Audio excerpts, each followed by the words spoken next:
¿verdad? Sí, doctor, sí se convirtió. Muy bien.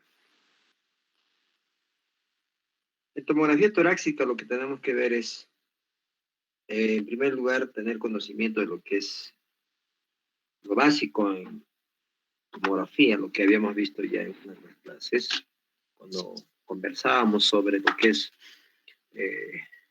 principios básicos de tomografía.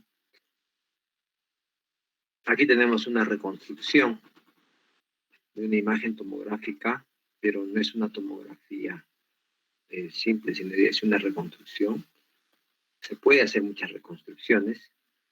La tomografía convencional es una tomografía de tórax que se realiza en cortes de 5 a 10 milímetros. A eso llamamos convencional. En los años, no, les diré pues 90, 2000, se realizaban este tipo de exámenes para diagnosticar cualquier tipo de patología, por ejemplo, tumores o neumonía. Pero con el tiempo se cambió lo que es la tomografía convencional por una tomografía computada de alta resolución, lo que nosotros normalmente llamamos una TCAR, ¿no? Entonces, hay una diferencia o diferencias entre los dos. La tomografía convencional se realiza pues en cortes de 5 a 10 milímetros. Siempre se inicia con un topograma, luego lo vamos a ver a qué nos referimos. Se grafica en ventanas de partes blandas, o mediastinal también se llama, y la pulmonar, ¿de acuerdo? Entonces, este es un corte tomográfico del tórax. Estamos a un nivel aproximadamente de la salida de la arteria pulmonar, que es esta. Esto es el callado de la, se supone el callado de la aorta, viene así, ¿no? Esta es la aorta ascendente, esta es la aorta torácica, este pequeñito que está al costado es la vena cigos, y esto que estamos viendo al costado es la vena cava superior, ¿me entiendes? Donde nosotros podemos apreciar el mediastino, partes blandas de pared torácica, todo eso llamamos ventana de partes blandas o ventana mediastinal. A este lado, en el extremo derecho mío, vemos lo que es diferente, ¿verdad? Aquí sí vemos lo que es el parénquima pulmonar. A esto llamamos ventana de parénquima pulmonar o sencillamente ventana pulmonar. ¿Por qué? Porque ahí sí vamos a poder ver lesiones del parénquima pulmonar. En esta no. En esta es precisamente para ver el mediastino y partes blandas. ¿De acuerdo? ¿Cómo es que se logran las dos imágenes? Ustedes dirán, de repente se le irradia nuevamente al paciente. No. Es una toma sencilla donde lo único que tenemos que hacer es, en el equipo, podemos apretar un botón y sale la imagen. Es sencillo, ¿no es cierto? Entonces, apretamos un botón y sale la ventana mediastinal. Apretamos otro botón y sale la ventana parenquimal. Apretamos otro botón y sale la ventana ósea, porque solo vamos a ver, ¿no es cierto?, toda la parrilla costal, la columna, omóplato y todo lo demás. ¿De acuerdo? Como les mencionaba, la TCAR es la tomografía computada de alta resolución. ¿Qué es lo que tiene de característico? Tiene mayor sensibilidad y especificidad que la radiografía de tórax y la tomografía convencional. ¿Para qué y por qué es útil? Porque se usa para la enfermedad pulmonar intersticial difusa, el EPID, el enfisema pulmonar y las bronquiectasias, principalmente. En otras palabras, nos sirve para ver lo que es la parte más pequeña del parénquima pulmonar. ¿Cuál es la unidad funcional más pequeña del parénquima pulmonar? Delegado. ¿Me está escuchando, no? Sí, el lobulillo pulmonar, doctor. Lobulillo pulmonar secundario. El lobulillo pulmonar secundario es la unidad funcional más pequeña. Eso es lo que nosotros tenemos que evaluar. Y eso se evalúa con la tomografía computada de alta resolución, no con la tomografía convencional. ¿En qué más va a ser diferente? en que el corte, como ustedes han visto, el anterior era cada 5 a 10 milímetros. En este el corte va a ser, la jamonada de corte va a ser mucho más delgada, 1 a 1.5 milímetros. Definitivamente, vamos a usar acá el kilovoltaje de 120 hasta 140, porque usualmente o normalmente se usa el 120. Miliamperaje de 240. Definitivamente aquí no vamos a usar la ventana de partes blandas. El TECAR es precisamente para evaluar en ventana pulmonar.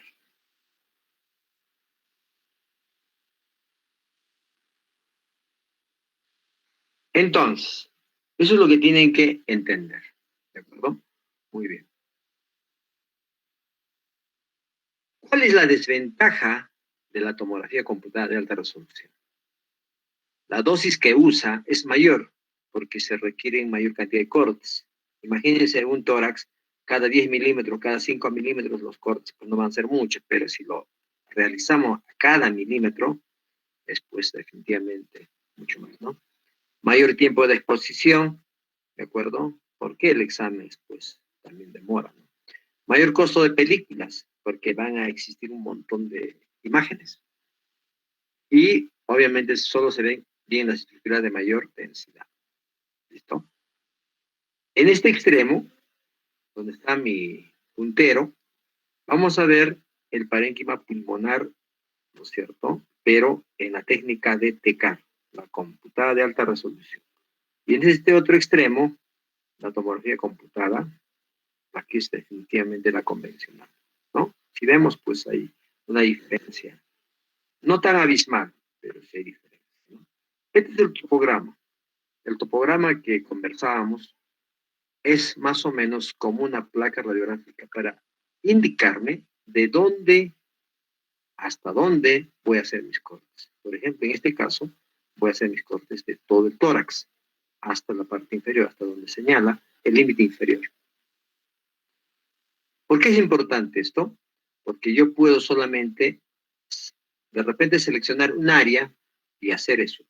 Por ejemplo, cuando vamos a hacer solamente corazón, solamente seleccionamos corazón para realizar. Entonces, el topograma nos indica de dónde a dónde van a hacer mis cortes. Definitivamente, si va a ser del tórax, tiene que incluir todo. ¿De acuerdo? Muy bien. Entonces, esa es la ventana pulmonar que conversábamos, que con un botón podemos cambiar.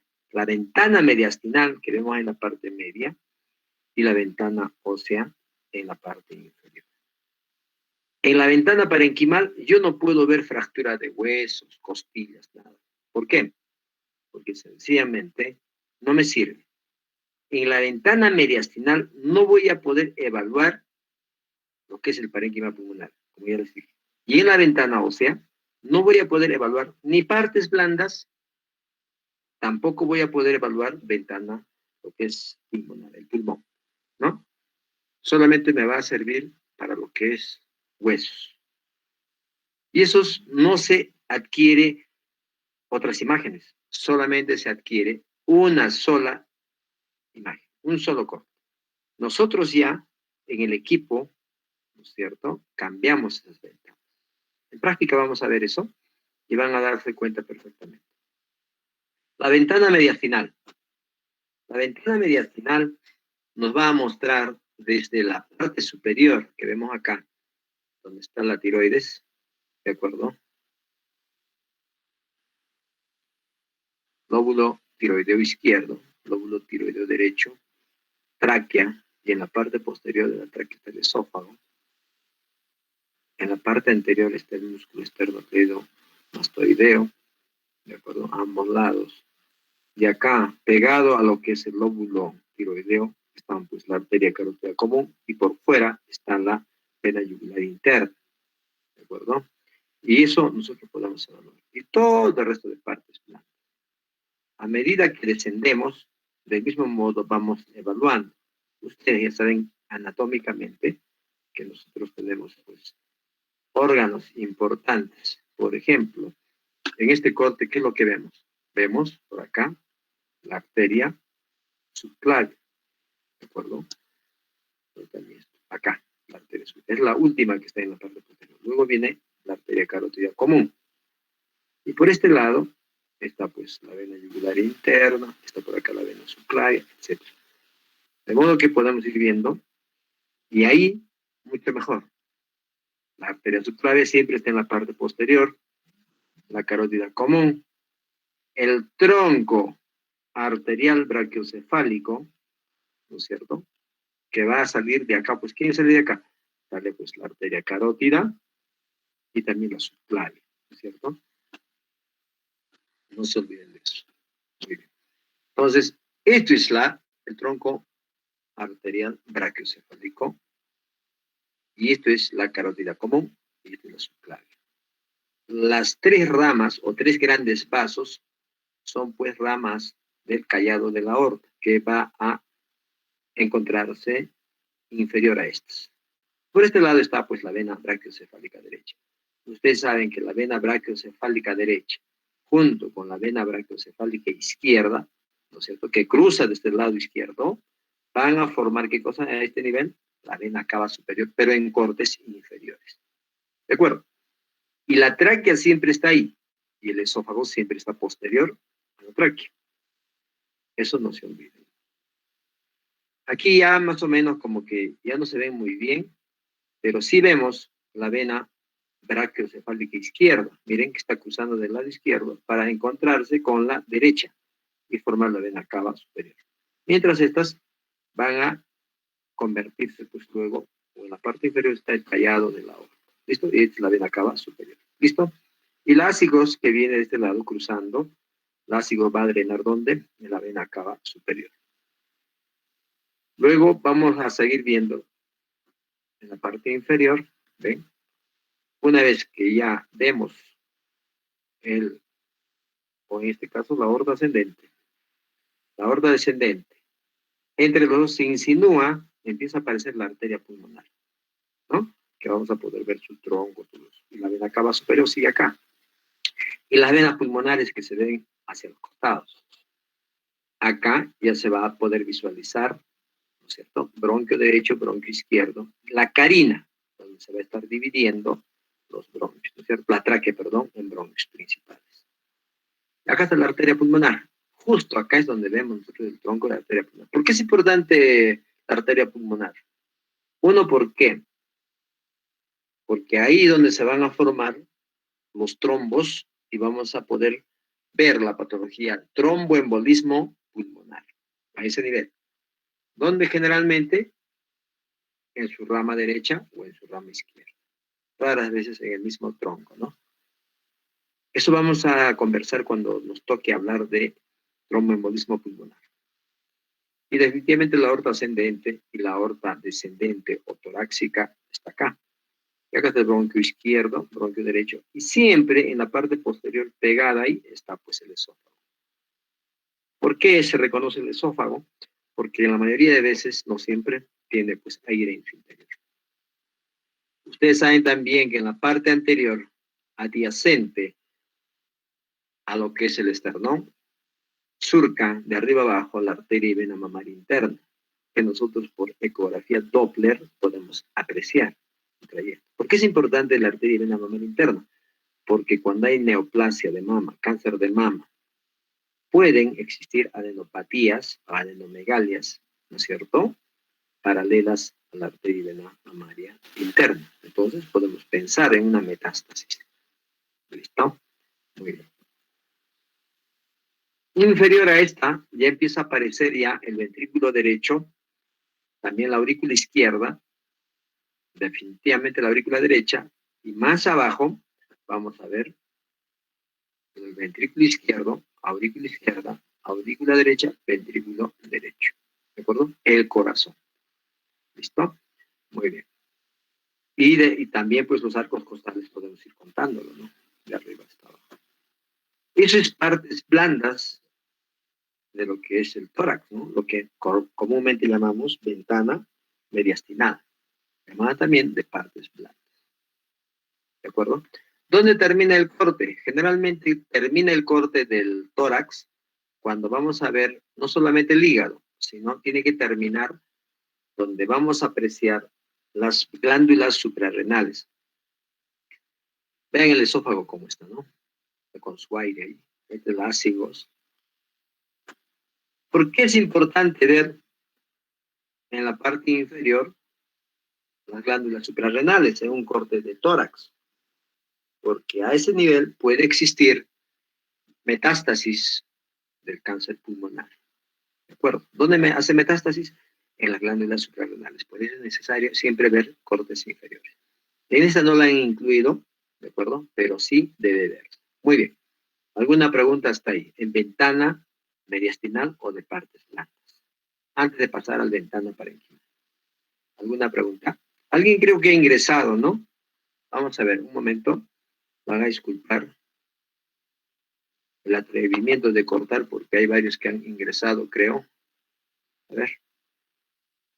No hay nadie, ¿no? Nadie creo. ¿Alguna pregunta hasta ahí? ¿Ninguna? Delegado. ¿Alguna pregunta?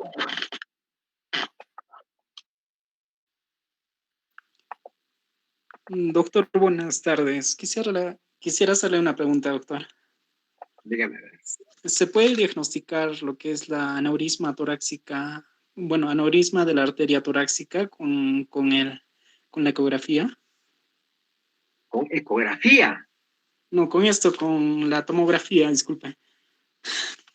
Claro, claro que sí. Definitivamente es un examen excelente para eso. Es más, solamente podemos hacer casi con tomografía y a veces con radiografía es un poco difícil. Ustedes saben que por ahí también está pues la silueta cardíaca. Entonces tendríamos que tener una vista muy buena para poder visualizar una aorta torácica dilatada, ¿no? Un aneurisma. Pero la tomografía es pues una maravilla. Es el examen de elección para diagnosticar lo que es aneurisma. Pero tiene que tener contraste, ¿de acuerdo? Sin contraste es un poco complicadito poder visualizar. Eso es importante, ¿eh?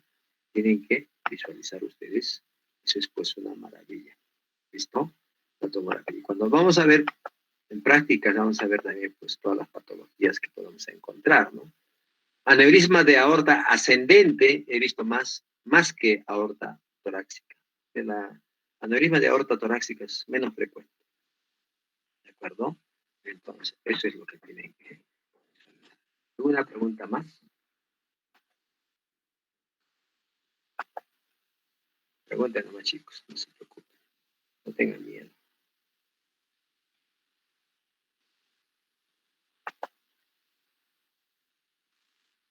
Nada más, ¿no? Muy bien. Sigamos.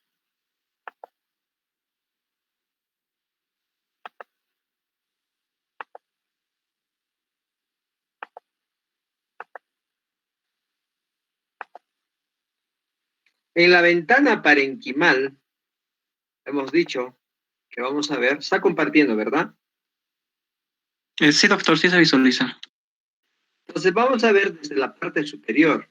Vean cómo nosotros podemos visualizar todos los segmentos pulmonares que están pues dados por los bronquios segmentarios, ¿no?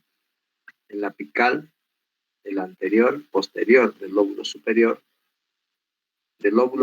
izquierdo, que es el ápico posterior y el anterior, y así sucesivamente podemos ir descendiendo. Miren qué maravilla para poder ver el parénquima pulmonar.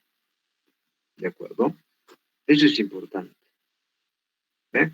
Entonces acá ya estamos viendo inclusive, miren, parte todavía del lóbulo superior.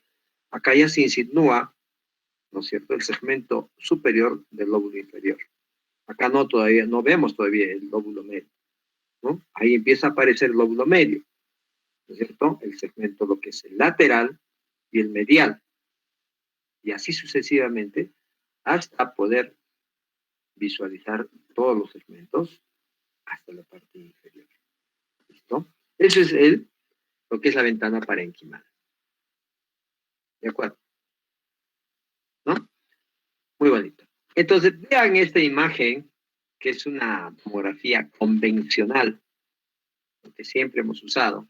Y vean esto, que es una tomografía de alta resolución. En la tomografía de alta resolución, las fisuras, vean estas, se pueden ver perfectamente. ¿De acuerdo? Las fisuras. Y también podemos ver los bronquios perfectamente.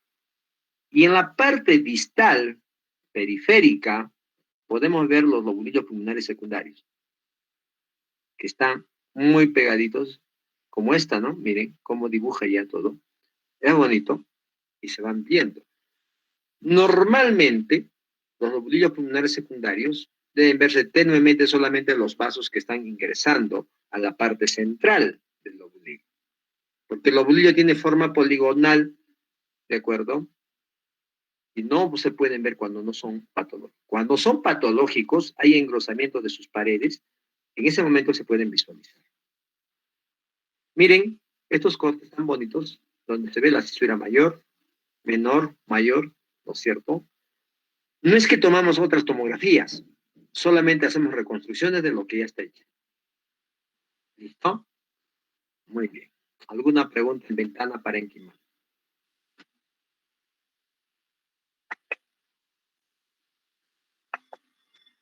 A ver, vamos a ver. Por ahí está Misty, no, Mitzi. Hola Mitzi. ¿Estás por ahí? No. Doctor, buenas tardes, dígame. Hola Mitzi. ¿Cuántos pulmonares conoces en tórax? Disculpe, no lo escucho bien, mi señal me está fallando un poco. ¿Cuántos niveles ganglionares conoces en el tórax? En el tórax.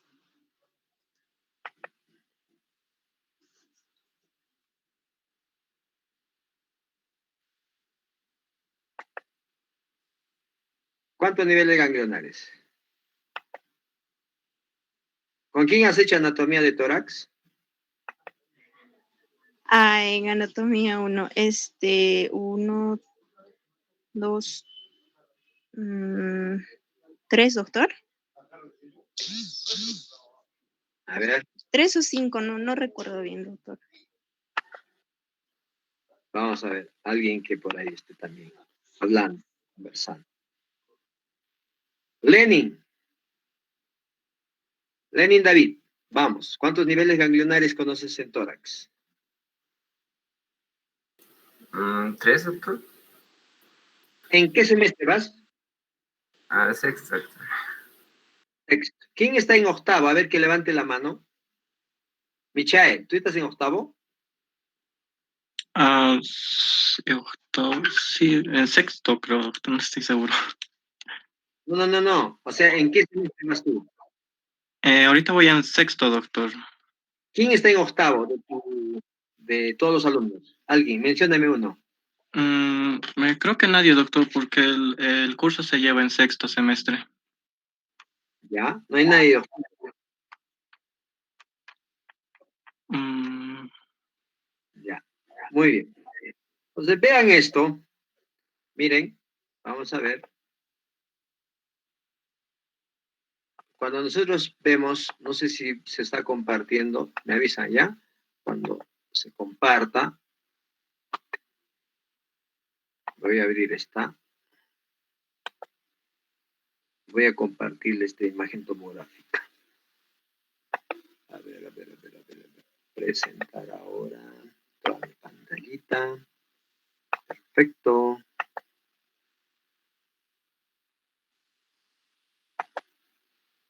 A ver, ¿qué es lo que ves ahí, Michael? el tórax, doctor. Tórax. Dice ahí, vamos a ver. Aparece como un tórax, ¿no es cierto? Y Sí, al doctor. costado, ¿qué ven acá? En el lado izquierdo, donde está mi puntero. Son varias tomografías, varias Ya, imágenes tomográficas. muy bien. Miren todos, pongan atención. ¿De acuerdo? Esto es una tomografía, como les van a mostrar. Primero, como un tórax. Luego va a venir esto que es una ventana mediastinal, dice volumen mediastínico. hay 459 imágenes. Lo que yo voy a hacer es recorrer, miren, de arriba para abajo. ¿Ven? Hoy en día hacemos los cortes así. Recorremos de arriba abajo. Entonces yo me puedo detener en el lugar que yo quiera. Por ejemplo, me detengo ahí donde están los grandes vasos. Subclavia, carótida común izquierda, tronco arterial brachiocefálico. Y sigo descendiendo. Callado de la aorta, ácigos, tráquea. Aquí se insinúa la arteria pulmonar. Miren. La arteria pulmonar, su rama derecha, su rama izquierda. El corazón. Y tengo todo eso. ¿Hasta dónde? Hígado, estómago con contenido. Estas las unidades Hansfield de acá debe ser más o menos unos 5 a 10 porque es agua y también tiene, mira, su comida y también aire, ¿no? Todo tiene ahí. Y la suprarrenal es esta a la izquierda, chiquitita como pantalón. Y a este lado la suprarrenal derecha que también como un pantaloncito. Ven, ¿cierto? Hasta ahí más o menos debe ser el corte. ¿Listo? Punto. Porque es tórax. Esa es la ventana mediastinal. No se olviden. ¿De acuerdo? Están viendo, ¿no? Yo puedo inclusive, acá vean, aumentar el tamaño. Y ahora voy a pasar a la ventana mediastinal, pero con contraste. Vean esto de acá.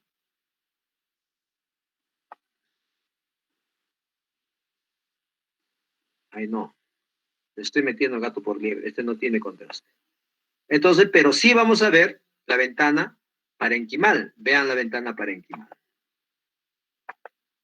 Oh, muy grande. Vamos a ver, un poquito más grande. Excelente. Vamos a poder moverlo acá. Ahí. Listo. Vean el parénquima. Esa es una ventana parenquimal. Si ustedes se dan cuenta de la ventana parenquimal, hay un dato importante. Los bronquios se ven como unos redonditos que tienen aire en su interior y todos se van juntando hacia el ilio.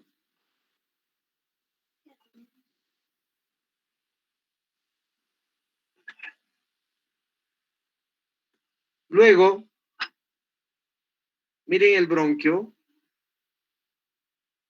¿de acuerdo? Este es el bronquio principal derecho y luego tiene obviamente una ramita por acá, otra ramita por acá, segmentarias, ¿no? Segmentarias. Acá está la cisura, se ve perfectamente la cisura. Entonces, ese bronquio, miren cómo va disminuyendo de calibre hasta llegar ¿hasta dónde? Hasta la parte final, hasta el lobulillo pulmonar secundario. Todos. ¿Se dan cuenta? Entonces, lo podemos correr de este modo. La ventaja que tenemos nosotros cuando leemos la tomografía y tenemos el video o tenemos las imágenes como en esta, podemos retroceder, podemos volver, puedo hacer lo que yo quiera. Inclusive esta misma yo lo puedo cambiar en una ventana coronal. En esa ventana coronal yo puedo ir, miren, ¿de acuerdo? Hasta la parte posterior y también pues hasta la parte anterior. Miren los bronquios cómo están, ¿de acuerdo? El derecho y el izquierdo también se va a poder visualizar. De ese modo yo puedo, si hubiera alguna lesión a nivel de los bronquios, fácilmente yo puedo esto visualizar. ¿Listo? Entonces, eso es lo que nosotros vemos en una tomografía. ¿Ya? Tanto la ventana parenquimal como la ventana mediastinal, en este caso sin contraste, nos ayuda enormemente. ¿De acuerdo? Esto yo lo puedo cambiar en ventana ósea. ¿Cómo así? Fácil. Agarro un botoncito. Miren cómo voy cambiando. Y solamente voy a ver lo que es hueso. ¿Eh? Entonces, si yo quisiera ver fracturas, tengo que ver en esta ventana y tengo que ver todos los huesitos. Miren. ¿No? Mientras, si yo voy a querer ver huesos en esta ventana pulmonar, ¿podré ver? No, porque no me sirve para eso. ¿Listo? Entonces, es sencillo visualizar en lo que es, pues, en la ventana. ¿Ven? Miren cómo se ve. Perfecto. Esto ya lo han hecho la reconstrucción los tecnólogos, y nos los han mandado así, ¿no? Pero una maravilla. Y ahí puedo yo retroceder, subir y ver qué imagen es lo que me parece sospechoso. ¿Listo? ¿Puedo hacer medidas? Sí. Miren, puedo hacer medidas. Puedo de repente, no sé, agrandar como han visto, o puedo yo convertir en una 3D, digamos, de lo que ha salido. Claro, puedo hacer de lo que ha salido, ¿no? Pero es que en este caso, por ejemplo, el Radiant, ustedes lo pueden bajar y si tienen unas imágenes, bastantes imágenes, se lo pueden hacer esto, ¿no? Yo tengo bajados un montón de imágenes, ¿de acuerdo? Pero tienen que ser bastantes para que puedan reconstruir como esta. Y lo bajan también el Radiant de Internet, es gratis, y con eso lo pueden reconstruir. ¿Se dan cuenta? Entonces, no es nada complicado, ¿de acuerdo? Eso es lo que tienen que ver en ventana mediastinal, parenquimal y ósea, ¿no? En este caso, ¿puedo cambiar a ósea? Sí, miren, qué bonito puedo cambiar a ósea. Y solamente voy a ver, miren, la columnita perfecta. ¿Se dan cuenta? Entonces, si hubiera alguna fractura, algo, yo voy a verlo acá, pero no puedo visualizar eso en la ventana, digamos, fácilmente en la ventana de pulmonar, ¿no? Voy a tener dificultad. Entonces, eso es lo que tienen que ustedes ver. Miren, es una maravilla. ¿Listo? Entonces, eso, de todas las adquisiciones que he hecho, el equipo ya lo reconstruye. Yo no tengo que hacer nada. Así de fácil.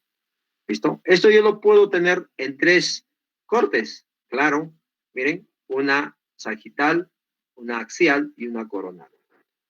¿Puedo eso yo recorrer de un momento a otro? De repente, no sé, se me ocurre ver la columna acá. Listo. Puedo hacer al mismo tiempo en los 3 planos. Claro que puedo hacerlo, ¿no? Entonces, mucho más dinámico para el examen. Hoy en día, las evaluaciones son estas imágenes, me la mandan, digamos, yo estoy en Lima, me la mandan todo así, tal como está, y yo tengo mi equipo, y no solamente tengo pues mi Radiant, ¿no? Que es un software muy simple, sino los colegas tienen unos programas que a veces se paga, que es pues muy sofisticado y completo. Y no solo eso, tienen una pantalla de grado médico. Mire, yo estoy visualizando en mi laptop común y silvestre, ¿no?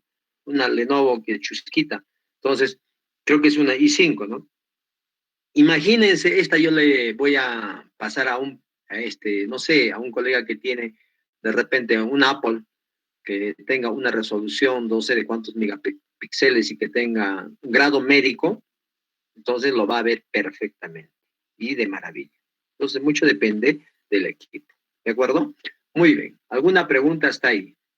Antes de pasar a nuestro achis. ¿Quién quiere unirse? John Waldo. Joy Waldo. ¿Quién será? Tiene una carita medio rara. Bueno, entonces, esa es la idea. ¿Cómo es que nosotros podemos visualizar? Sigamos con nuestro tema. Grupos ganglionares. Los grupos ganglionares, en realidad lo que tenemos nosotros son 14 niveles ganglionares, ¿de acuerdo?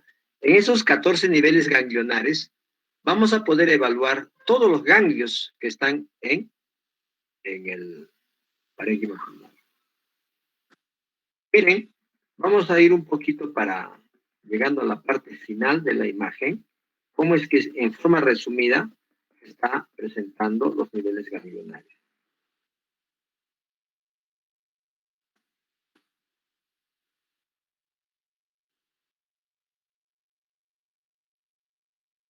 Miren, el corte coronal que les mostré de la tomografía, háganse de cuenta, ¿ya? Son 14 niveles ganglionares.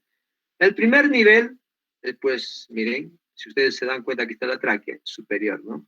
Luego un poco más abajo, luego acá, 4, 5 de la ventana aorto pulmonar, la 6 prevascular, la 7 subcarinal, 8, ¿dónde está el 8? El 8, por acá, no lo han considerado. ¿Ya? El paraesofágico, el 8, el 9 del ligamento pulmonar, el 10 iliar, y así, ¿no? El 11, 12, 13, 14 ya no son iliares, ¿no? Ya pues prácticamente hasta la parte más pequeñita, ¿no? Pero la clave es esto. Entonces, estos niveles ganglionares nos sirven a nosotros ¿para qué? Para poder evaluar, por ejemplo, una neoplasia y para poder ver. Cuando toquemos los niveles ganglionares y cuando veamos, no sé, se me ocurre cáncer pulmonar, ahí es donde vemos en qué niveles puede estar y cómo se puede clasificar y cómo es el estadiaje de los tumores, todo eso. Sirve para eso. Son 14 niveles ganglionares, no lo olviden. ¿Listo? Muy bien, eso es en forma resumida.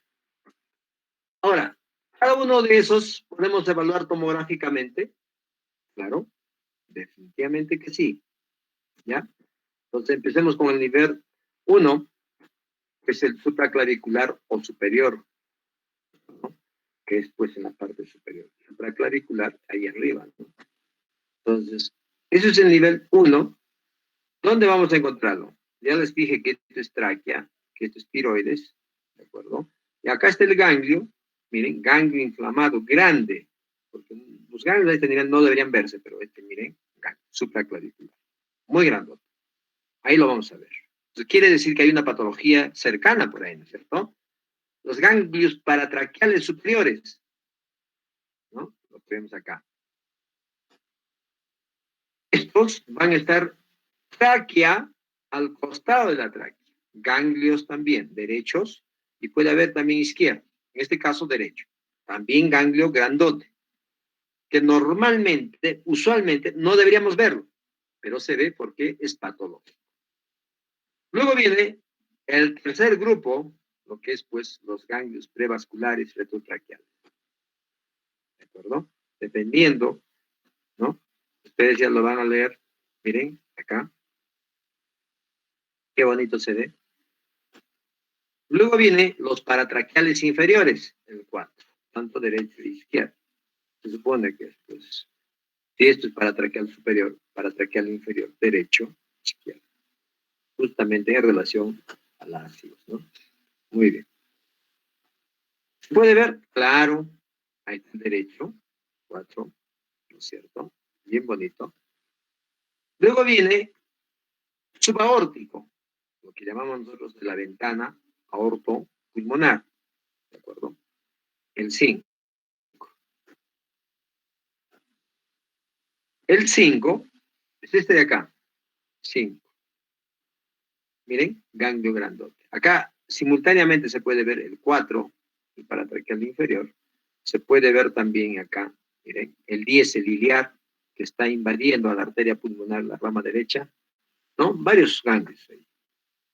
El paraórtico, ¿no? El paraórtico, que está acá, ¿no? El 6, delante de la aorta.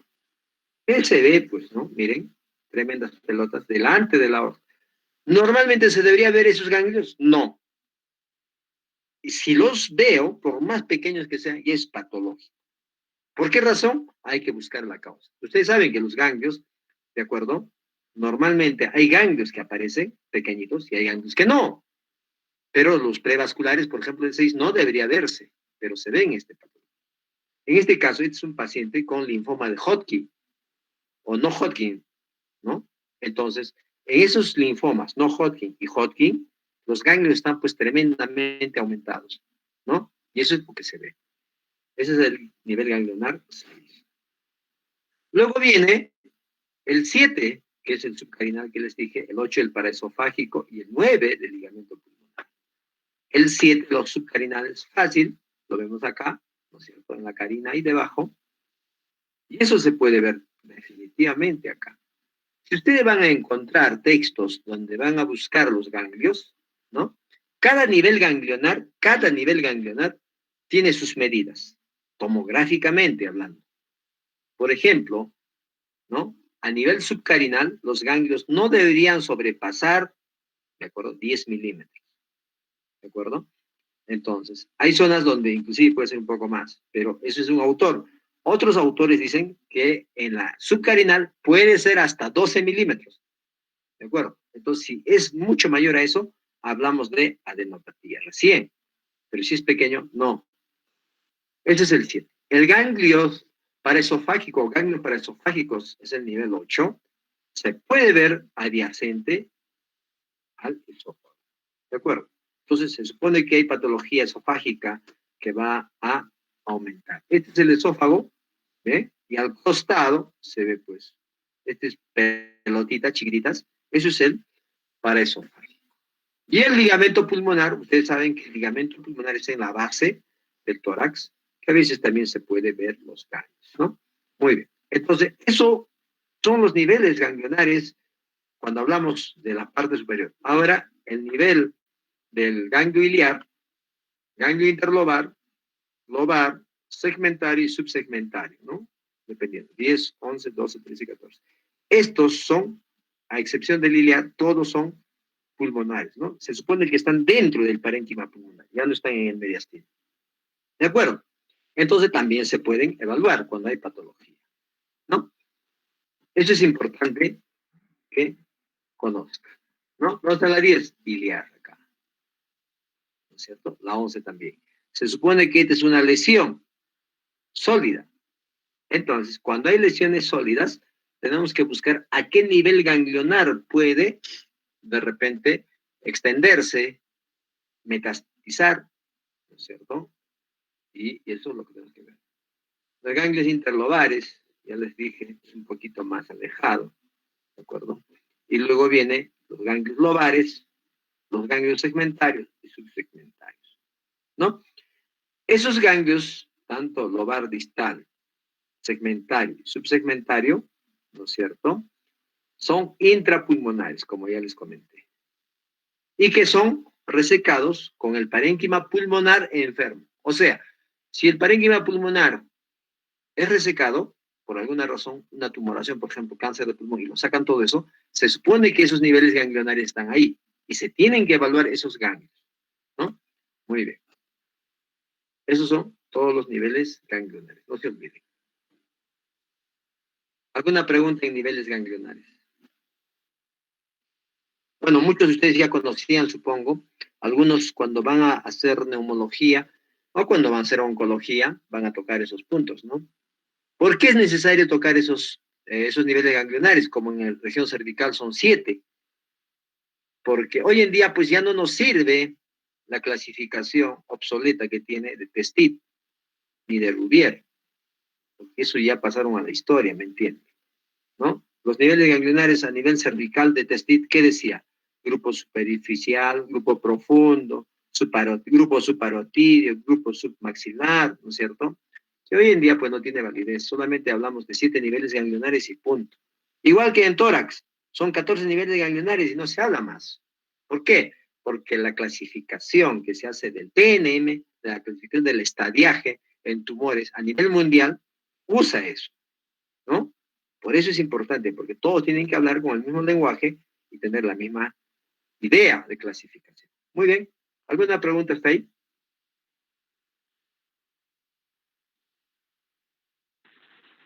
Como les dije, Buenas tardes. buenas tardes. Una pregunta, acerca Un poquito más fuerte que no las se escucha tan bien. inflamaciones ganglionares que pueden ser bilaterales o unilaterales. ¿Habría algunas diferencias? Claro, ¿O cuadros diferenciales?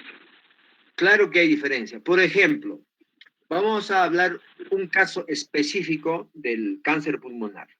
En el cáncer pulmonar, si el tumor es derecho, ¿de acuerdo? Permítame de repente, no, no puedo compartir, o sí creo, a ver, no sé si está ya acá. Cáncer pulmonar, acá está. Vamos a compartir, ¿ya? Eso es lo que es un poquito media rareza, ¿no?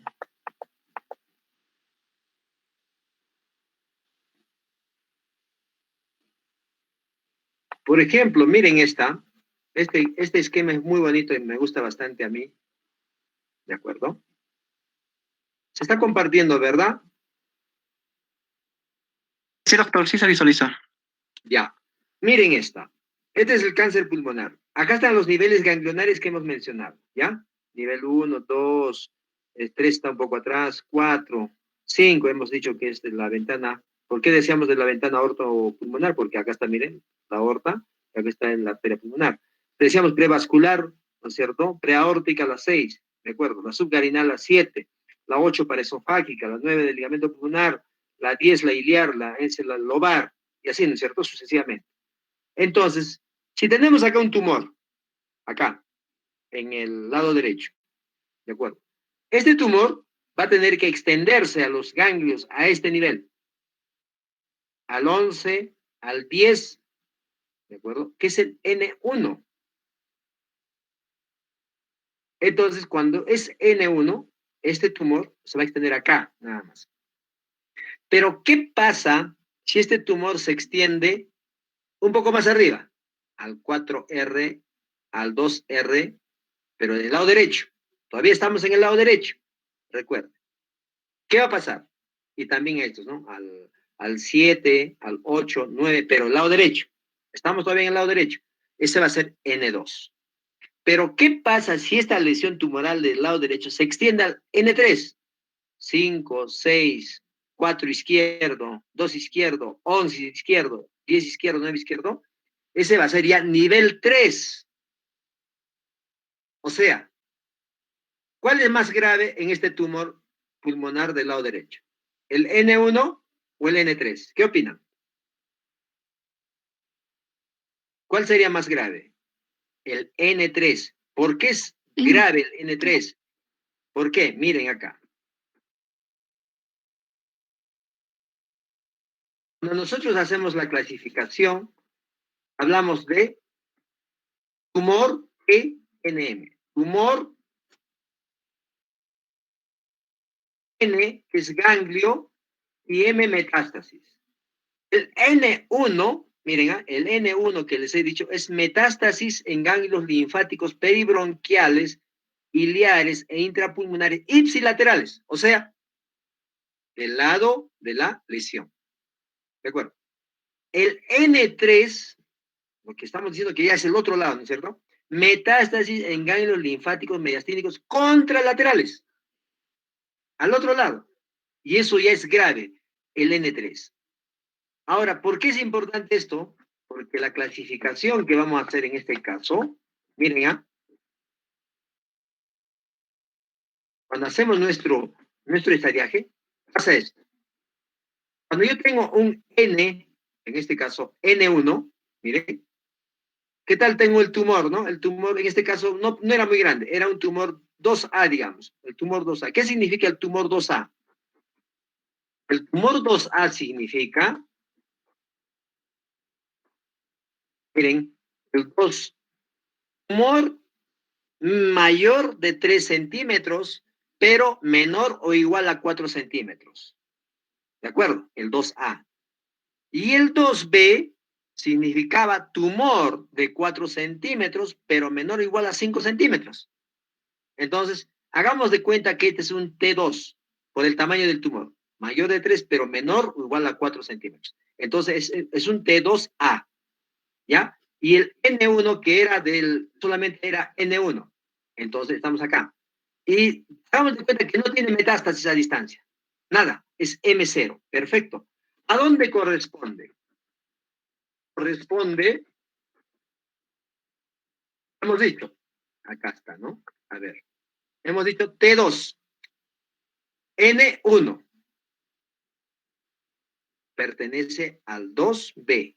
¿Por qué? Porque no tiene metástasis, al 2B. ¿Y el 2B qué significa en estadiaje? Significa que ese tratamiento, el oncólogo, el cirujano oncólogo, va a resecar todos esos ganglios de ese lado, del lado derecho, y tiene pues alta sobrevida, porque el tratamiento va a ser definitivamente mucho más fácil y va a poder sobrevivir buen tiempo. Pero ¿qué pasa? Miren, ¿qué pasa si este T2B, el tumor es el mismo tamaño, pero tiene N3, o sea, el ganglio se ha afectado del lado contralateral? Ya no es 2B, es 3B. ¿Y qué significa 3B? Que es ya un paciente que tiene mayor riesgo, que la sobrevida ya no va a ser igual que en el anterior, sino va a ser más complicado. ¿Qué quiere decir eso? Que si se va a ir al otro lado de los ganglios a afectar, ¿no es cierto?, el tumor, es mucho más complicado. A eso, ¿qué tal le sumamos metástasis? Por ejemplo, que metástasis tenga otro lugar. Miren, cómo ya la metástasis va a convertirla en 4. Y cuando es 4A o 4B, ese paciente tiene sobrevida muy poco. Miren, por ejemplo, la enfermedad de T1N0, estadio 1A, miren, 1A, estamos hablando, miren, 1A, acá, T1N0, ¿no es cierto? ¿Qué quiere decir eso? El tumor, está el tumor. ¿Dónde está el tumor? En el derecho, ¿no? Está el tumor, pero no ha afectado ningún ganglio acá en N1, ni el 11 ni el 10, solamente el tumor, ¿no es cierto? Eso sería T1, N0, porque ningún ganglio está afectado. ¿Qué sería en ese caso? Ocurre que ese paciente, T1N0, está en estadio 1A, miren, tiene una supervivencia a 5 años del 77 al 92%. ¿Qué quiere decir eso? Que de 100 pacientes van a sobrevivir a los 5 años, o sea, van a pasar los 5 años del 77 al 92%. O sea, de 100, 92 van a estar vivos todavía después de los 5 años. Cuando es en ese estadio. Pero, ¿qué pasa en el otro extremo?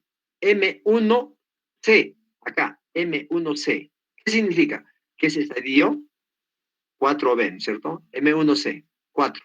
¿Cuál es la supervivencia a los 5 años? 0%. Quiere decir que si encontramos en este estadio, a los 5 años ninguno va a llegar a vivir, todos van a fallecer. ¿Cuál es el trabajo nuestro? Es hacer el diagnóstico acá, en el T1A. Si diagnosticamos a los pacientes en ese estadio, ¿han visto qué porcentaje se va a salvar a los 5 años? Y a veces inclusive se curan. Imagínense, completamente. Entonces, mucho depende del momento, del estadiaje del diagnóstico. Y ese estadiaje se hace con los niveles ganglionarios. Por eso es importante que ustedes conozcan, ¿de acuerdo?, los niveles ganglionarios. Y este esquema que les estoy mostrando, esto de acá, ¿saben de qué año es? Miren, esta es la 8ª edición, la última clasificación. ¿De acuerdo? Es la última que se hace, actualmente la que está ahorita vigente. ¿De acuerdo? Entonces, por eso es importante que ustedes tengan que conocer, ¿de acuerdo?, lo que es los niveles ganglionares. Eso es importante, ¿ya? Entonces, no se olviden, con estos ejemplos que les estoy colocando, la importancia crucial que tiene conocer la tomografía, conocer los niveles ganglionares y conocer, ¿no?, la clasificación, el estadiaje actualizado. Todos esos estadiajes han ido cambiando. Si ustedes han visto, es la 8ª edición. Eso hay no solamente en cáncer pulmonar, hay en cáncer gástrico, en cáncer, no sé si me ocurre de repente, de mama, todos esos cánceres, ¿de acuerdo? Hoy en día, antes no se hacía, inclusive, ¿recuerdan el PET-CT que les comenté? ¿Ya? Ese PET-CT que les comenté, no se hacía con eso el estadiaje. Hoy en día, miren, van a ver, para que ya quede redondeada la idea, la última edición que les he mostrado, la 8ª edición del cáncer de pulmón, miren, ¿me avisa si se comparte delegado o no? ¿Se comparte o no? Sigue en la diapositiva, doctor. ¿De clasificación TNM? Sí. Ya. Miren, la 8ª edición para la clasificación tomográfica, la clasificación de T, que es tumor, se realiza mediante tomografía. No hay otra forma. No van a pensar que se hace por ecografía, por rayos X, nada. Y la clasificación de ganglios y metástasis se hace por tomografía y el PET-CT. ¿Recuerdan ustedes cuando les hablé del PET-CT para hacer la clasificación de tumores, para ver el estadiaje, para ver, ¿no es cierto? Ahora es obligatorio hacer el estadiaje, la clasificación esta de 8ª edición, hacer con PET-CT. Si ustedes revisan la clasificación, la 7ª edición, no incluía eso. Entonces, eso es importante hoy en día. Por eso es que se les habla, pues, de tomografía y del PET. Si no saben tomografía en tórax, es como que yo no supiera nada, pues, ¿no? Entonces, tienen que saber sí o sí tórax. Por eso estoy incidiendo en que cómo es que la clasificación, cómo es la ventana ósea, la ventana mediastinal, todo eso. Y en práctica, obviamente, vamos a reiterar lo que estamos haciendo, ¿de acuerdo? Y que ya con mayor énfasis. Y cada uno me va a saber anatomía, porque ahí es donde vamos a preguntar pura anatomía y no va a haber ningún tipo de excusas, porque ustedes son anatomistas, ¿de acuerdo? Entonces, eso es importante. ¿Listo, chicos? Muy bien. ¿Alguna pregunta hasta ahí?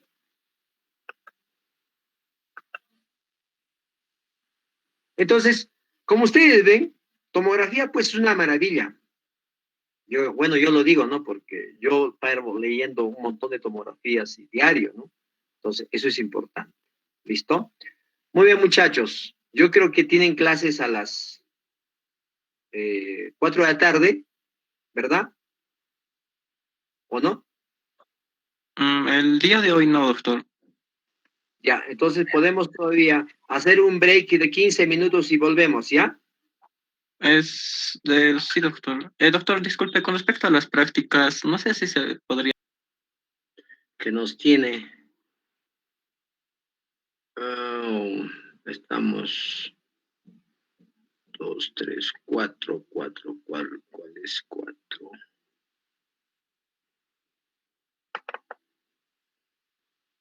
Líneas y bandas ya lo van a leer ustedes. Vamos a ver mediastino.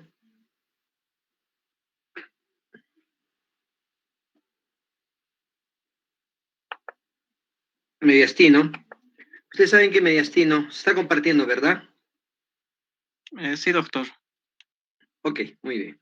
El mediastino es la parte esencial en el diagnóstico de lo que es, pues, una radiografía de tórax y también tomografía, y que nosotros podemos, de algún modo, orientarnos tanto con la placa radiográfica como también con lo que es la tomografía. Este es el mediastino en realidad por una placa radiográfica. Ya vimos cómo está conformada por la parte superior. Ustedes saben que viene siempre el tronco venoso brachiocefálico, luego hasta cierta parte viene lo que es la vena cava superior, aurícula derecha, en la parte inferior, a veces se puede ver la vena cava inferior, por el lado izquierdo, el botón aórtico, luego viene la bahía aortopulmonar, en este caso ya no es bahía, sino está un poquito prominente, ¿de acuerdo? Eso lo podríamos sospechar de repente, o podría hacernos sospechar de una hipertensión pulmonar. Y el ventrículo izquierdo, ¿de acuerdo? Perfectamente delimitada. Muy bien.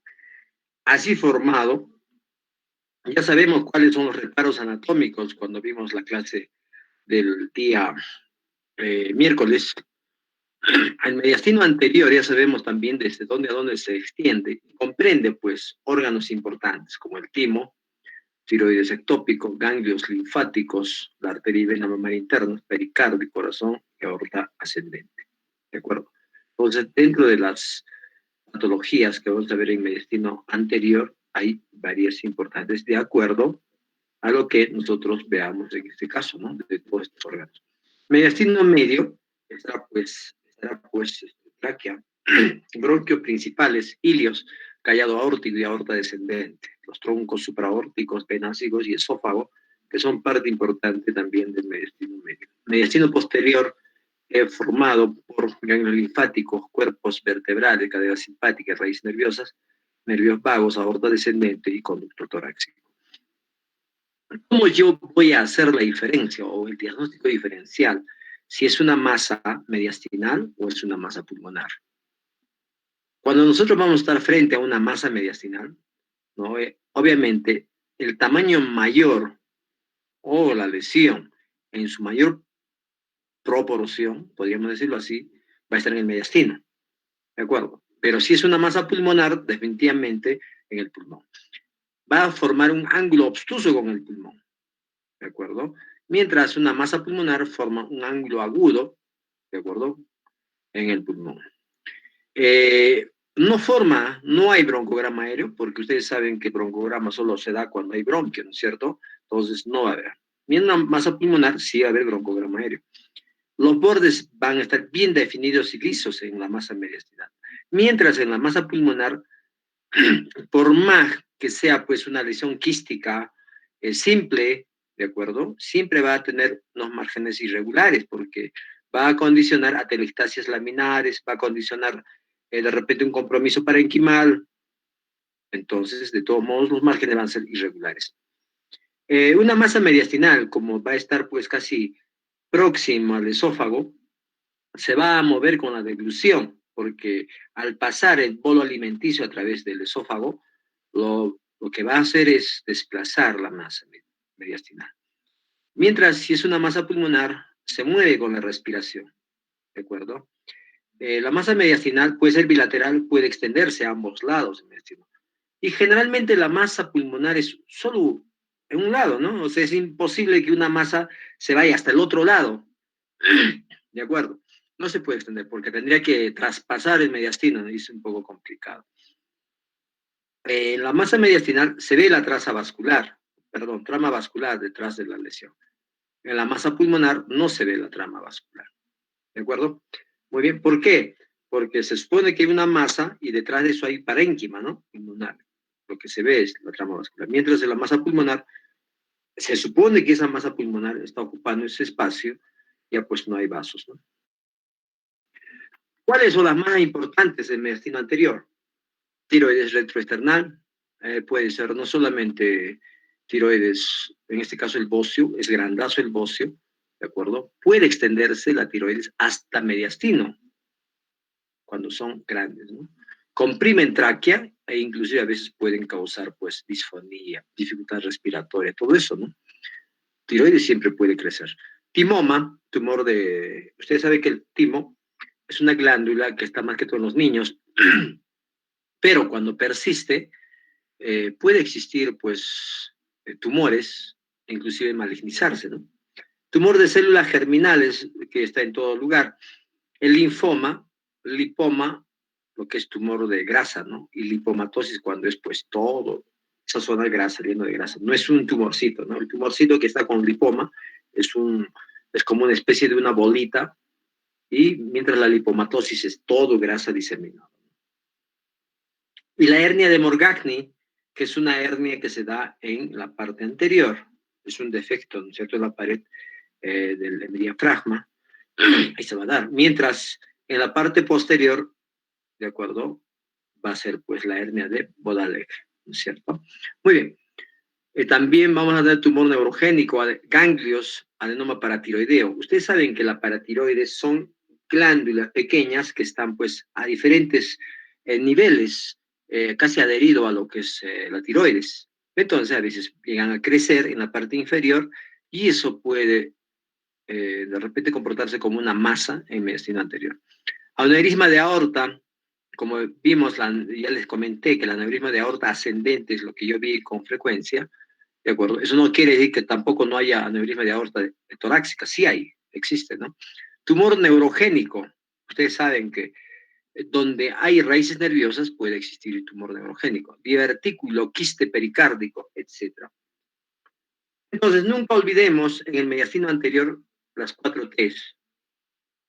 Tiroides, dentro de ellos, pues el bocio endotorácico que les comenté, carcinoma de tiroides, timo, los timomas, hiperplasias, los teratomas, ¿no es cierto?, de los tumores germinales, y obviamente el terrible linfoma, ¿no? Dentro de ellos, el linfoma no Hodgkin, que es la más frecuente, y también la que tiene pues relativamente tratamiento, mientras el linfoma Hodgkin, ¿no?, de Hodgkin, y la variedad de células T es la más agresiva, ¿no? Y cada paciente que tiene linfoma, pues a veces el tratamiento es momentáneo. Pero, muy bien. Dicho esto, lo que vamos a ver acá es ciertas patologías. Entonces, acá vemos sigo con la tomografía. Una radiografía de tórax, donde nosotros podemos ver, hay una cosa importante en el mediastino, ¿de acuerdo? Es esta zona. ¿Ven, no? que es mucho más amplio, ya no se ve ni siquiera el botón aórtico, ni la bahía, pero está ensanchado esta parte, la parte superior del mediastino, ¿de acuerdo? Y en una lateral, cuando usted vimos de que esta parte anterior debería estar el corazón, pero acá, en la parte anterior, hay una lesión radiopaca.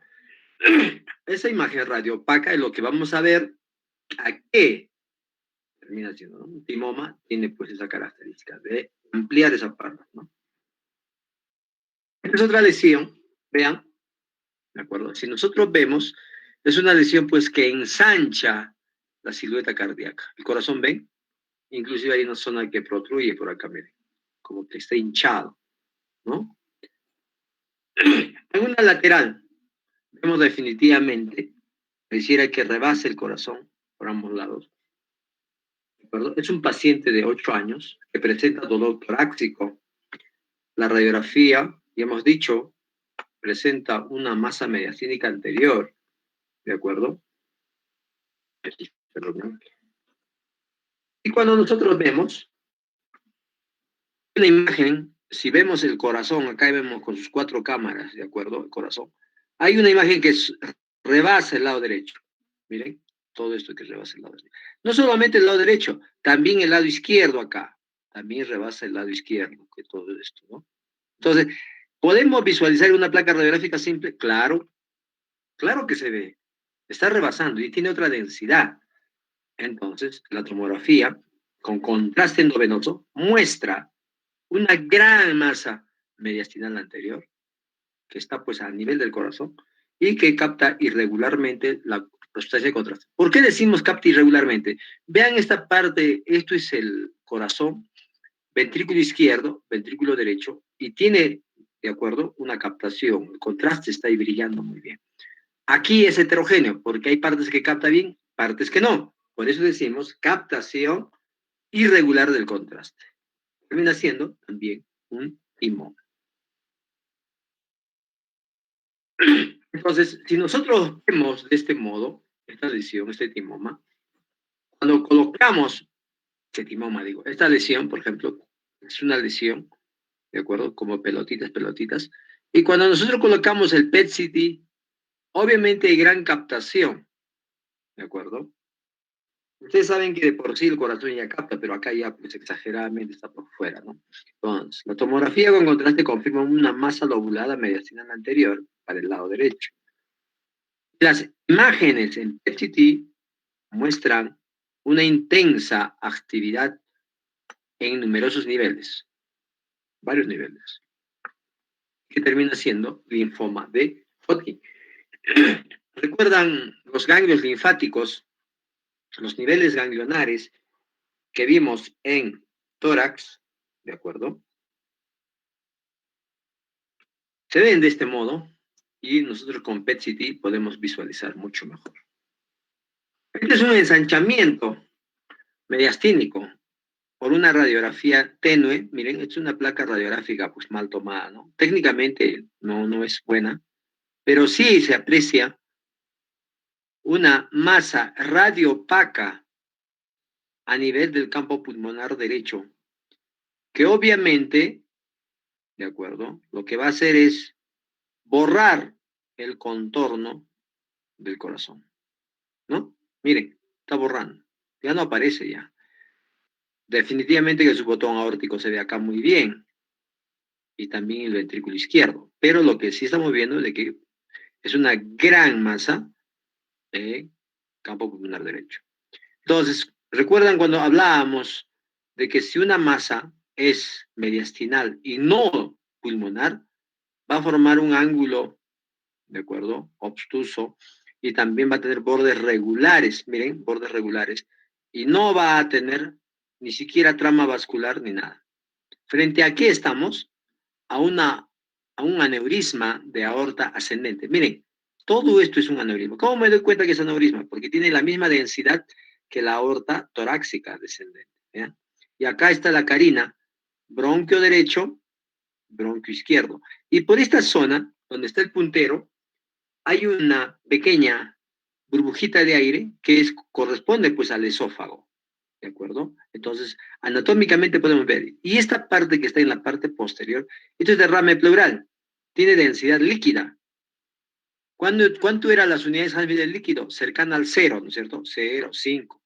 Entonces, de hecho que si vemos en nuestro equipo, en el Radiant, por ejemplo, podemos medir las unidades Hanfield y nos va a salir pues 0, ¿no? Muy bien. Aneurisma de aorta ascendente. En mediastino medio y posterior van a existir también varias patologías, ¿de acuerdo? El quiste broncogénico, como ustedes pueden entender, es un quiste de origen, pues, de los bronquios. También hay un quiste de duplicación esofágica, que obviamente tendrá que estar adherida al esófago. Aneurisma de aorta torácica, disección aórtica, que también se ve. Linfoma, hiperplasia gigante de células o de ganglios linfáticos, en este caso, la enfermedad Castleman. La enfermedad de Castleman no es nada más que cuando los ganglios linfáticos se crecen pues enormemente, ¿no? Es una hiperplasia gigante. Alguna vez cuando estábamos en la residencia, nosotros todos los de la especialidad de la San Marcos, los días viernes teníamos nuestra reunión, todos los residentes de tercero, segundo y primer año, que éramos 19 en nuestra promoción. Bueno, en ese año presentábamos cada viernes casos clínicos, ¿no? Y uno de los casos clínicos que siempre recuerdo es pues esta enfermedad de Castleman, que presentaron y que era pues un ganglio grande, ¿no? Parecía un aneurisma, pero por la forma de captación no era un aneurisma, porque el aneurisma capta pues igual que el vaso, ¿no? Entonces, por la forma de captación, por la ubicación, por todo eso, nosotros tenemos que dar el diagnóstico y eso nos ayuda bastante. Enfermedad del esófago, el megaesófago, cuando nos toque hablar de lo que es, no sé, esófago, duodeno, estómago, todo eso, vamos a poder hablar del esófago, megaesófago, ¿de acuerdo? Lo que normalmente nosotros llamamos dilatación esofágica, por ejemplo, la acalasia, que es una dilatación, ¿no? O sencillamente el megaesófago cuando hay, por ejemplo, no sé, se me ocurren unas patologías en ancianitos, la esclerodermia, por ejemplo, produce eso, ¿no? Divertículos del esófago puede existir también, varices esofágicas que también se pueden evaluar. Y definitivamente en el mediastino posterior, pues tumores de nervios periféricos, neurilenoma, neurofibroma, schwannoma, los schwannomas quísticos, ¿no es cierto?, que también existen. Tumores de los ganglios nerviosos, neuroblastoma, ganglioneuroma y la hematopoiesis extramedular, etcétera, a expensas de lo que podemos también encontrar en otros, ¿no? Otras patologías que no son frecuentes. Entonces, miren una placa radiográfica y lo que salta a la vista, pues, es una lesión, miren, que no borra el contorno del corazón. Cuando no borra el contorno, hablamos de que ese es un signo de la silueta negativo, cuando no borra el contorno. Y nosotros retrocedemos a esta imagen. Vean esta, borra el contorno, sí borra el contorno, ¿por qué no veo el contorno del corazón? Porque el corazón me parecía todo.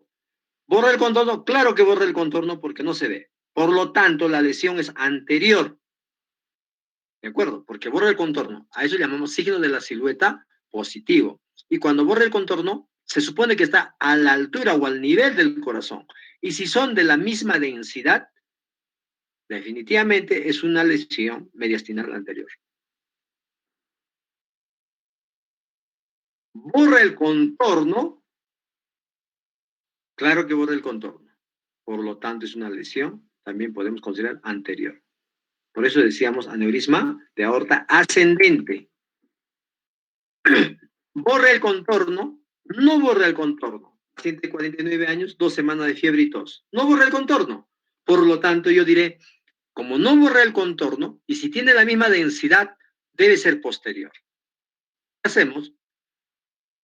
Tomamos una tomografía. Definitivamente la tomografía nos muestra que es una lesión posterior, pegada a la columna, ¿no? Detrás del corazón. Pero es grande. ¿Qué densidad tiene? Esta es la densidad líquida. Memoricen, vean esta densidad. Tomográficamente, esta es una densidad líquida. ¿Qué ubicación tiene? Entre mediastino medio y posterior. Más del mediastino medio, ¿verdad? ¿No es cierto? Entonces, radiografía, con masa redondeada que desplaza bronquios, porque acá están los bronquios, ¿de acuerdo? Derecho superiormente, más neumonía del lóbulo medio. Lóbulo medio porque acá estamos con neumonía del lóbulo medio. ¿Por qué? Porque el diafragma ya no se ve muy bien, no se define. Por lo tanto, esto está bien pegado, esta neumonía hacia el corazón, neumonía. Derrame pleural. ¿Por qué? Porque no se ve tampoco. Seno costofrénico está obturado. Cuando veamos derrame pleural, vamos a ver eso. Pero les adelanto que el derrame pleural hace de que el seno costofrénico esté borrado. No existe el seno costofrénico. No hay. ¿No? Y retrocedemos. Y tampoco hay. Miren, esta curva está hacia adelante, hacia arriba. Esa es la curva famosa de Damasceno. Y esa curva indica que hay derrame pleural. Corroboramos con la tomografía. Ahí está derrame pleural. ¿De acuerdo? Mientras, seguimos retrocediendo. Este seno costofrénico, vean acá, se ve, ¿no es cierto? El ángulo costofrénico está libre. Es ángulo agudo, como debe ser. El lado izquierdo también es agudo. ¿Podría pensar que hubiera derrame pleural? No, porque está libre. Entonces, yo busco acá el derrame pleural. Cuando el paciente está echado, ¿dónde debe estar el líquido? En la parte posterior, que es esta. No puede estar en la parte anterior, en la parte posterior. No hay derrame. Listo, corroboramos. Entonces, aquí se ve que está borrado en la curva de Damasceno, hay derrame pleural. En esta, está borrado en el líquido, entonces también ahí tiene derrame pleural. ¿Cierto? Muy bien. Entonces, en resonancia, ¿ya? Lo que es líquido en la secuencia T2, cuando ustedes alguna vez vayan a ver una resonancia, el líquido es blanco.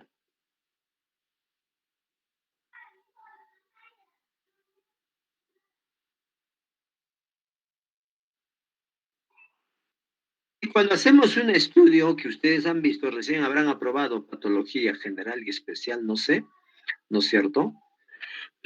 Se ve, ¿qué cosa se ve? Se ve pues una parte o una pared del quiste, de este quiste, miren, que se ha evaluado, cubierto de tejido fibroso y cartílago y epitelio respiratorio. Y cuando hablamos de epitelio respiratorio, ¿qué podría ser? Es un quiste broncogénico, ¿no es cierto? Ahí se ven los quistes broncogénicos. ¿Y cómo hemos hecho el diagnóstico? Con una placa radiográfica. ¿Qué más? Lo importante, la clínica es 2 semanas de evolución con fiebre y tos. ¿Por qué la tos? Porque ustedes ven, miren, cómo desplaza los bronquios.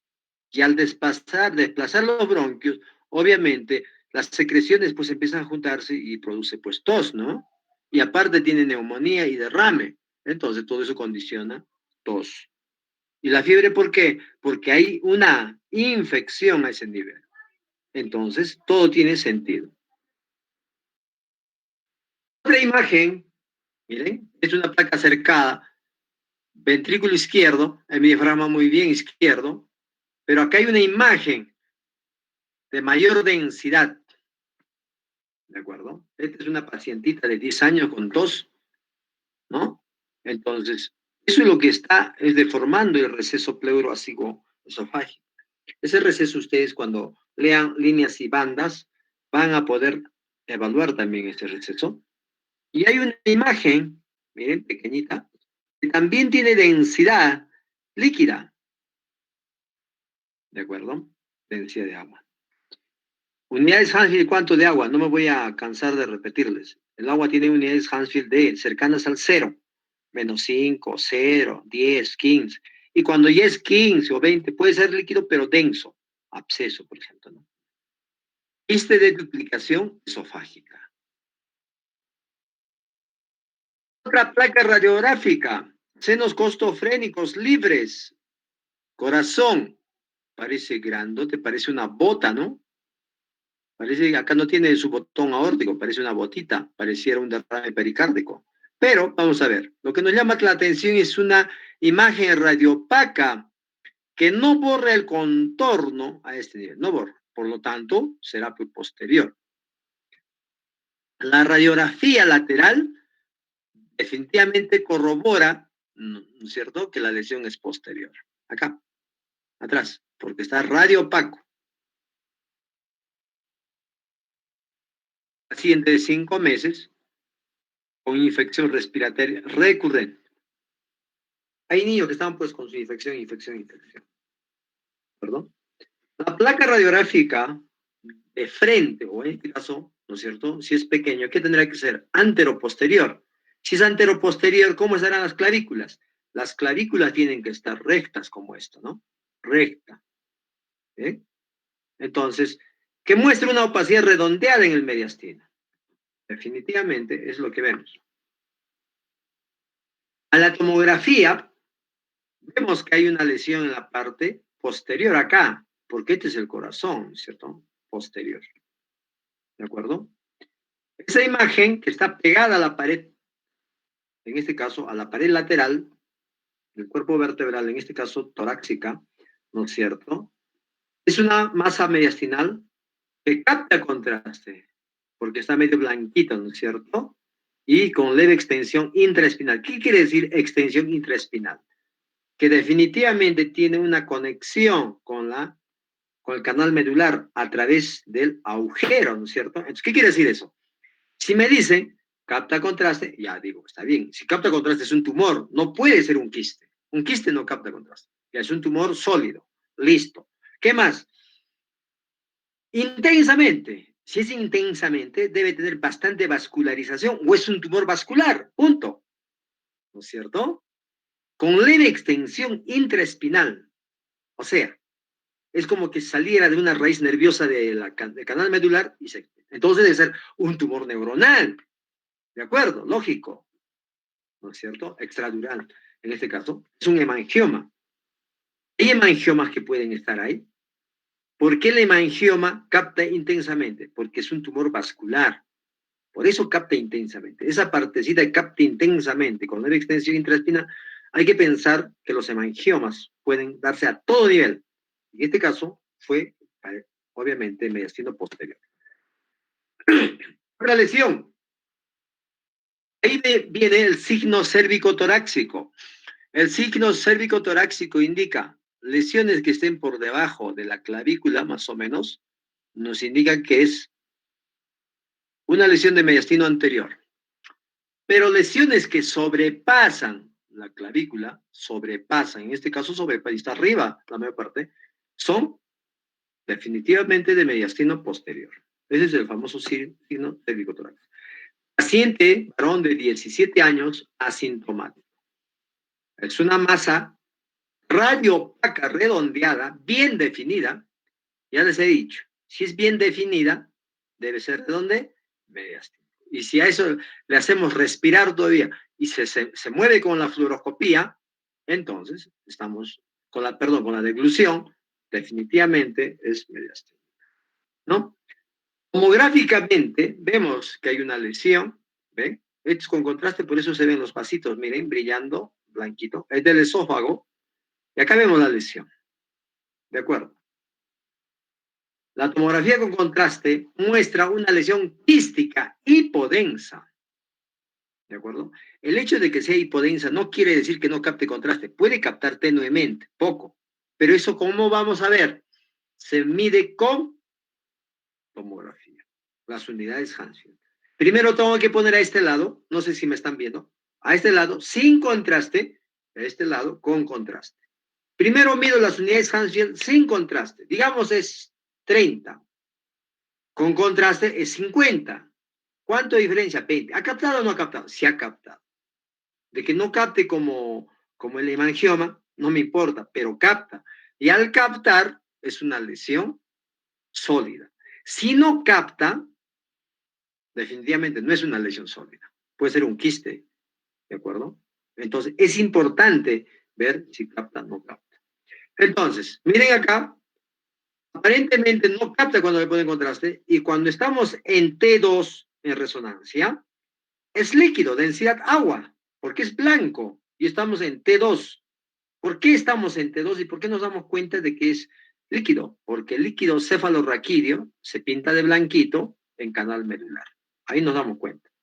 Entonces, Como no capta, es una lesión quística. ¿Qué lesión quística podría haber a ese nivel? Y de mediastino posterior, porque hemos dicho que por la imagen es mediastino posterior, ¿no es cierto? Es la pregunta del $1.000.000. Ahí viene nuestro diagnóstico diferencial. Y decimos, ¿qué lesiones pueden existir quísticas, ¿de acuerdo? Mediastino posterior. Entonces, mediastino posterior empezaré a recordar, diré que eran allá de raíces nerviosas. ¿Qué más había? También. Pero es muy arriba para pensar en aneurisma. ¿Qué más tal cosa? Listo. Y voy haciendo mi diagnóstico diferencial, ¿no? Entonces, T2, en resonancia, lesión quística homogénea hiperintensa, blanca. Y, obviamente, ahí vemos su patología, ¿no es cierto? Con hematoxilina, auxina, muestra una porción de pared del tumor compuesta por qué? Células en uso con arquitecturas relativamente compactas y como tejido fibroso. No nos dice nada. Es un schwannoma quístico. Los schwannomas, ¿qué son? Son tumores usualmente benignos, ¿de acuerdo? Que está formada por la cubierta de los nervios, por él, ¿no es cierto? Entonces, ahí se forma, y esto puede tener la forma quística también, un schwannoma quístico. Muy bien, en la parte posterior. Otra lesión, vean, ¿no? Media rara. Zona apical izquierda. Pero en este caso, miren, vemos la resonancia y está pues todo este lado izquierdo, prácticamente se lo está comiendo al pulmón.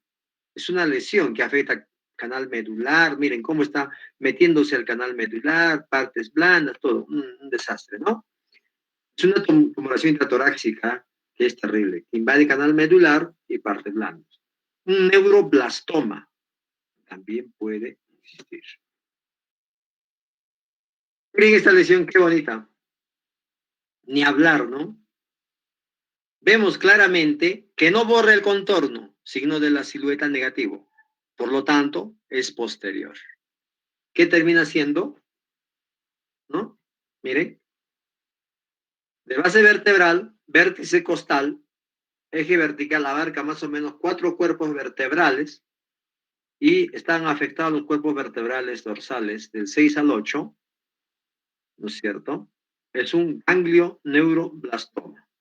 Imagínense, y es posterior. Una lesión superior.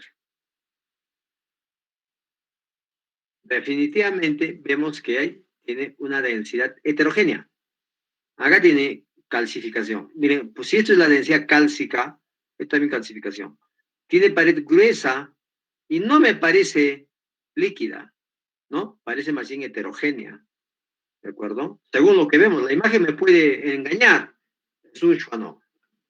De acuerdo. Entonces, en mediastino, vamos a ver esas lesiones. Y eso es importante que ustedes reconozcan. La importancia que tiene la radiografía y la tomografía para hacer el diagnóstico. Y con la ubicación ya podemos darnos cuenta de todas las lesiones que vamos a encontrar. ¿Listo? Muy bien, ya no les canso más. Aquí terminamos con mediastino.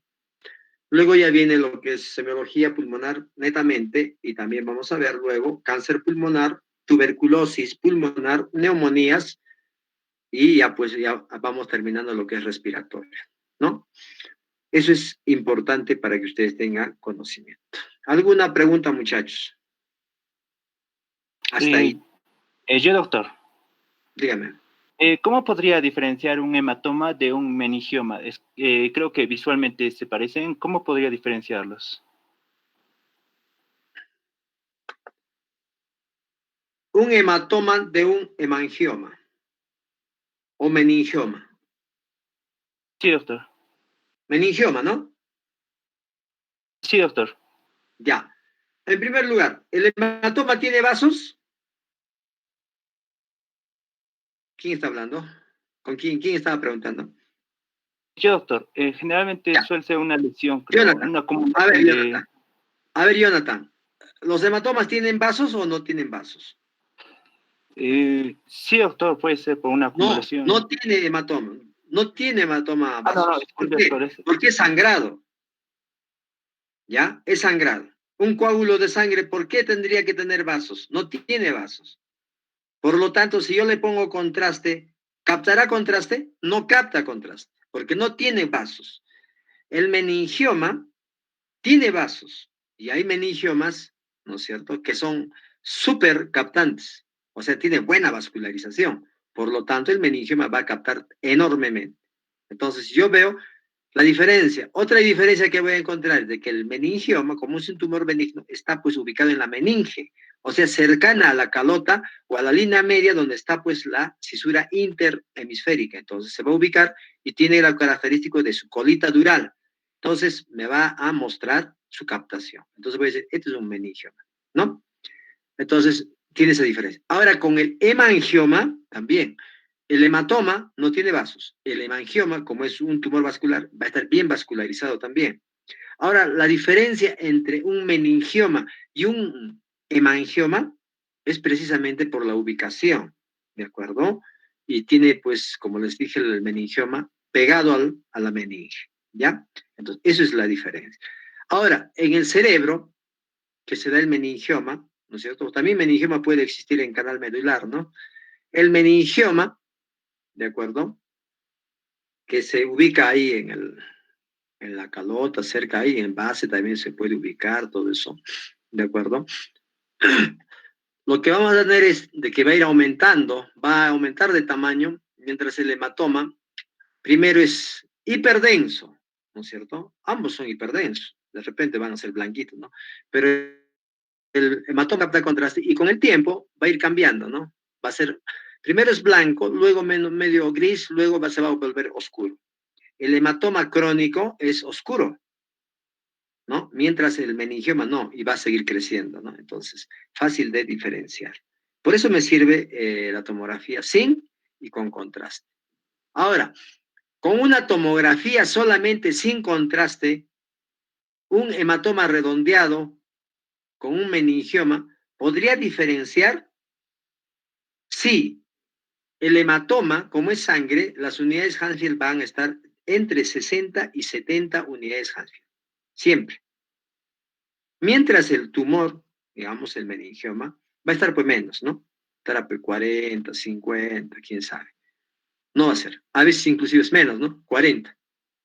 Entonces, por esa diferencia de unidades Hansfield, yo voy a poder diferenciar. ¿Listo? Me va a ayudar bastante. O sea, varias formas de diferenciar. Así es. Por eso es importante, ¿de acuerdo? Conocer las unidades Hansfield y importante tener, cuando sospechamos de tumores, siempre tomografía con contraste. ¿Ya? Muy bien. ¿Alguna pregunta más? Buena pregunta, Jonathan.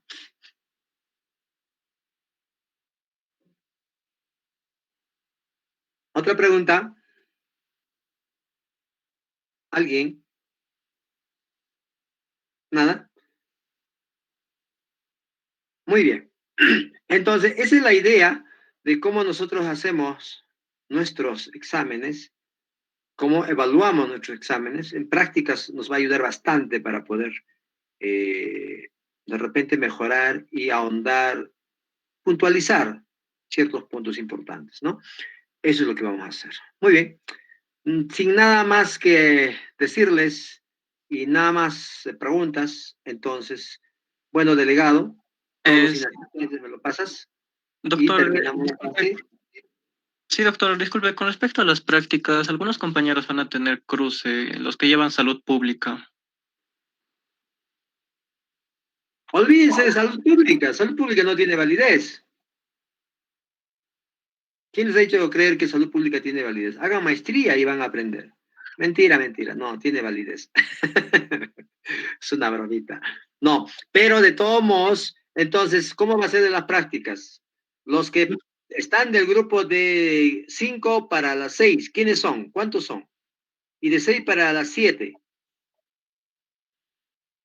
A ver, porque se supone que esos muchachos de las prácticas sí tienen, ¿no? Pueden hacer, ¿no es cierto? ¿O no? Asumo que a un grupo nada más se les cruza. Sí, doctor, son 6 compañeros en sí. 6 compañeros. No hay problema. Ese grupo lo pasamos al día miércoles y se acabó. Sí, doctor, ¿Ya? es que les cambiaron el horario por lo que me comentaron.